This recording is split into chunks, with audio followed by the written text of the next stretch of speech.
The Hollywood Reporter put out its list ranking the top 10 pro wrestlers turned actors. And there have been many wrestlers that have dipped their toe in the Hollywood pool over the years. Some have been more successful than others. Macho Man Randy Savage will forever be known by a generation of non-fans, as non-wrestling fans, that is, as Bonesaw McGraw from Spider-Man. They're not going to look at him and go, hey, that's the Macho Man. They're going to be like, hey, that's Bonesaw. Whatever happened to that guy?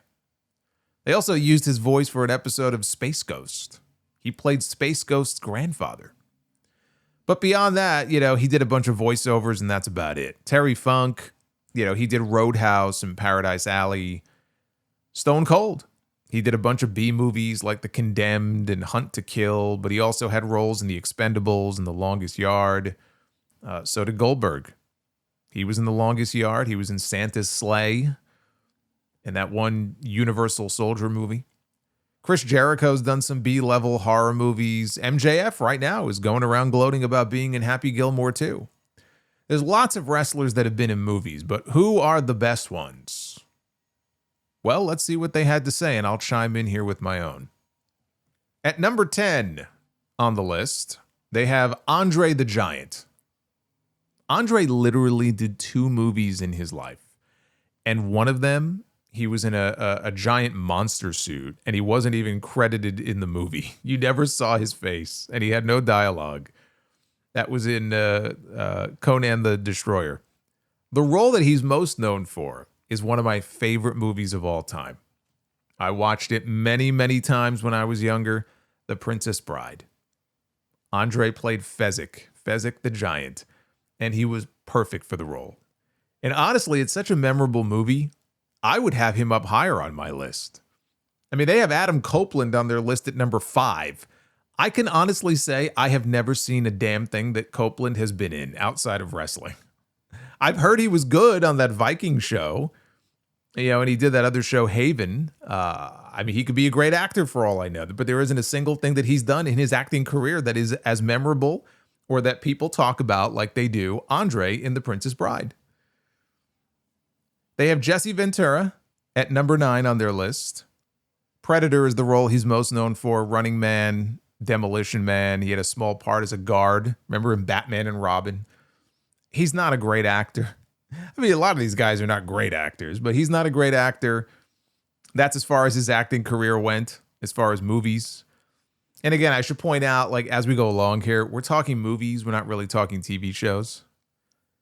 But I think he went on to do all right for himself. So, number 9 sounds about right.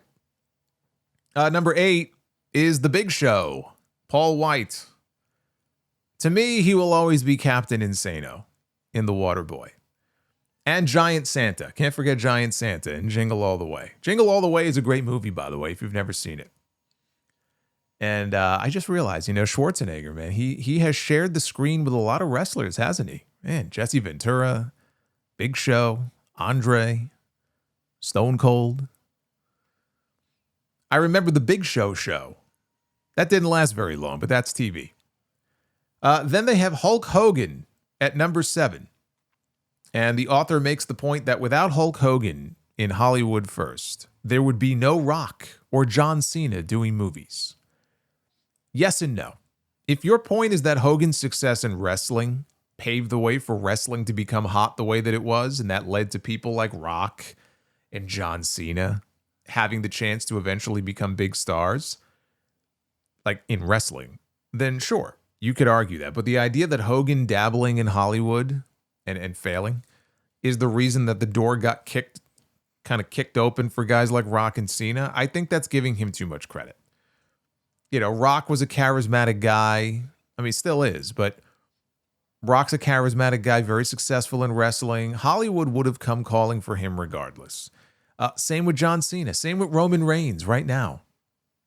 Right? You think Street Fighter's the only movie he's going to be in? You don't think he's going to get bigger roles or not get bigger roles in the future? Of course he is. Hogan was doing Suburban Commando and Mr. Nanny, okay? Him doing those movies has little to do with their success. Hogan's biggest role was Thunder Lips in Rocky III, which he has always claimed that he was fired for taking the role by Vince McMahon Sr. And Vince told him that you'll never be welcome back if you say yes and do this movie, even though he was already doing jobs on his way out of the territory. It's like it's a Hogan story, so you have to take it with a grain of salt, whether that's actually true or not. I mean, he's told that story for just years and years and years. But it's like the story he's told for years of Hiro Matsuda breaking his ankle on purpose during training when he was trying to become a wrestler. And Matsuda supposedly broke his ankle on purpose to try to run him off.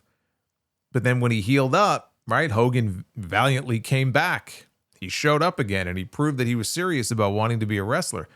Like even Brian Blair, who started his career with Hogan and stayed friends with him for all these years, has said like what really happened is that Hogan sprained his ankle by accident one day and he missed a few classes. Like, he ended up spinning it into some heroic comeback story of the evil veteran breaking his ankle. Like, it's just Hogan being Hogan.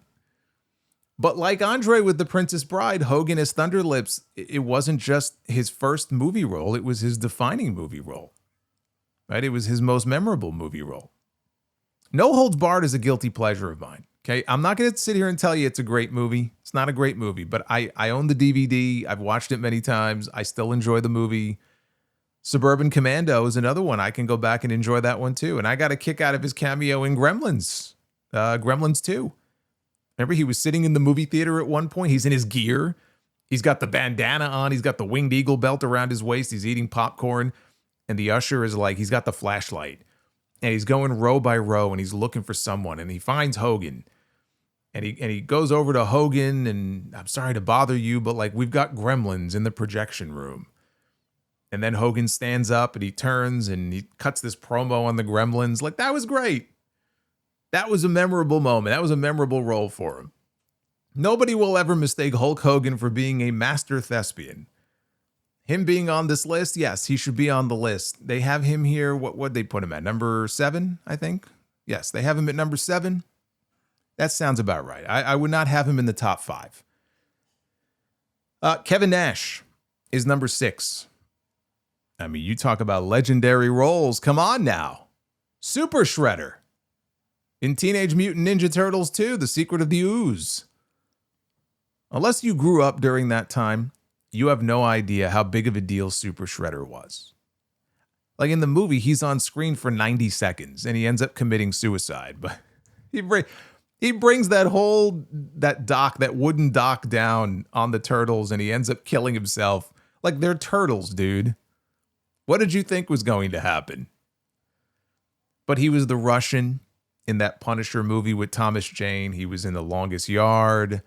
A lot of wrestlers were. He was in the Magic Mike movies, which I never saw, but I know that was kind of a big deal for a while. And then he did a B-level horror movie, my God. He did this movie called River of Darkness that I saw years ago with Kurt Angle. Kurt Angle is the star. He plays a sheriff in some podunk town. He's killing zombies. Kevin Nash and Psycho Sid play 2 of the zombies. So if you ever want to see undead Kevin Nash and Sid Vicious in a movie with Kurt Angle, I think Glacier's in that movie too. River of Darkness. I cannot recommend it. I'm not going to sit here and recommend it to you, but that's the name of the movie. And then he did some awful movie about a COVID-19 outbreak or something. I mean, it was a payday, so Nash is not going to say no. Then we get into the top 5. Number 5 is Adam Copeland. Again, I cannot speak to him because I have not seen anything that he has been in. And then we get into the top 4. And I agree with their top 4. Number 4 is Rowdy Roddy Piper. Piper did a little movie in 1986 called Body Slam with Dirk Benedict from the A-Team that I very much enjoyed. Piper's tag team partner in the movie is Sam Fatu, the Tonga Kid, who was the father of one Jacob Fatu. After that, he did a movie called Hell Comes to Frogtown, which was terrible. I'm sorry. I know for some people that's a cult classic. It's a terrible movie. And then he did They Live, which is the opposite of terrible. It is a great movie. It has become a cult classic over the years for a reason. I'm a mark anyway for almost anything John Carpenter does, but this became the defining role of Piper's film career, with one of the greatest fight scenes that you will ever see. with him and Keith David. Piper didn't need to film anything else after this. Not It's Always Sunny, nothing. This will forever be what Roddy Piper is known for outside of wrestling. Number 3 is John Cena. Number 2 is Dwayne "The Rock" Johnson. And the number 1 wrestler turned movie star is Dave Bautista. And I agree with that 100%. If this was purely a box office list, then Rock would be number 1. Rock would be 1, Cena would probably be 2, Bautista 3, although Bautista did the Guardians of the Galaxy stuff. Cena would probably be 2, and Bautista would be 3.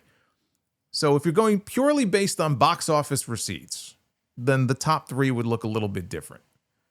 But Rock is not a better actor than Bautista.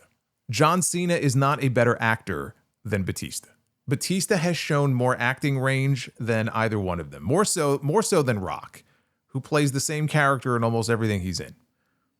And I'm not even saying he's bad. I've enjoyed a lot of Rock's films. I mean, I even like Doom. I may be the only one. That movie came out in 2005. I liked it. Walking Tall, Gridiron Gang, Snitch.